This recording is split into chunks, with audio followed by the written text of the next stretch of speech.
So sounds in music are defined by pitch and duration. Every sound has a particular pitch and has also a particular duration.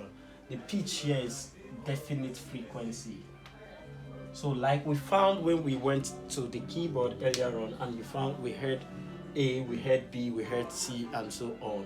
But you have different A's, different B's, different C, and you don't just have one particular A, one particular B, and one particular C. So there are diverse. You have different pitch, different frequencies of A, different frequencies of B, different frequencies of C, and so on. That is why you realize that you have much more.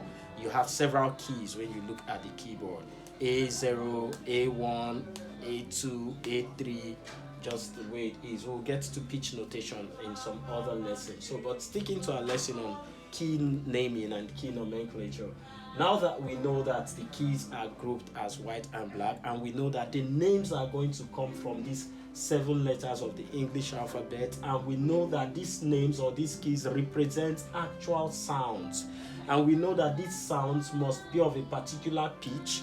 That means that this sound which we get to hear, it's not just one. You're not looking at just only one A, only one B, and so on. There are several, and that we are going to talk about duration much later. That is how the length of each of these sounds when you bring them together in making music, but that is going to come up much later. So now we know that this A, B, C, D, E, F, G, and that is where the names of the keys are going to come from. It becomes needful to begin to know which is A, which is B, which is C, and so on. So to help define the keys in music, just a little recap. We say the keys are grouped into white keys on the piano and then the black keys. And we say the black keys are either sharp keys or flat keys. And for the sake of emphasis, this is the symbol for the sharp and this is the symbol for the flat. The white keys, we say they are called natural keys. This is the symbol for the natural keys. All right, so now it is needful to understand which key is what key is exactly C, what key. That is where everything it begins from. Learning to play the instrument, you must know what is the key. You are told to play C, but which key is C? You are told to play F, which key is F, and so on. 2 important landmark keys we are going to be speaking of will be key C and key F, and they help us to exactly name every other keys. So C may be defined as the white key that is just before the group of 2 black keys, and F will be defined as the white key that is before the group of 3 black keys. So just let's go back to the piano keyboard and look at what we're talking about. Look at the keyboard. You find that we said earlier on white and black keys. Now observe that these white keys, the black keys rather, are grouped into 2s and 3s. Groups of 2s and group of 3s. Groups of 2s and group of 3s. 2s and 3s. 2s and 3s, just that way.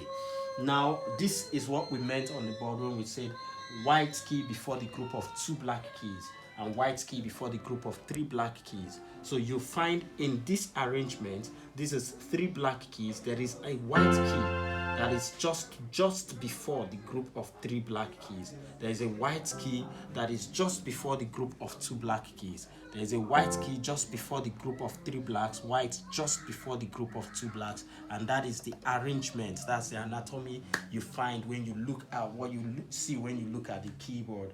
Any keyboard at all, white and black, and the black keys are arranged into groups of 2s and groups of 3s. Now the white key that is just before the group of 2 black keys is known as C, and the white key that is before the group of 3 black keys is known as F. In everywhere you find it, white before 2 blacks, that is C. So you could find that, like mentioned earlier, we have several C's. C, white before 2 blacks, white before 2 blacks, white before 2 blacks, white before 2 blacks, white before 2 blacks, white before 2 blacks. So that is quite a number of C's here. C 1, 2, 3, 4, 5, 6, and so on. Just quite a number of C's. F white before three blacks, white before three blacks, white before three blacks, white before three blacks, just like that. Now they produce their definite sound and at definite frequency. So this C here produces this particular pitch, and this C here produces the same C but on a different frequency and therefore a different pitch. Okay, so once you've been able to name your C and F, they are the landmarks of emphasis.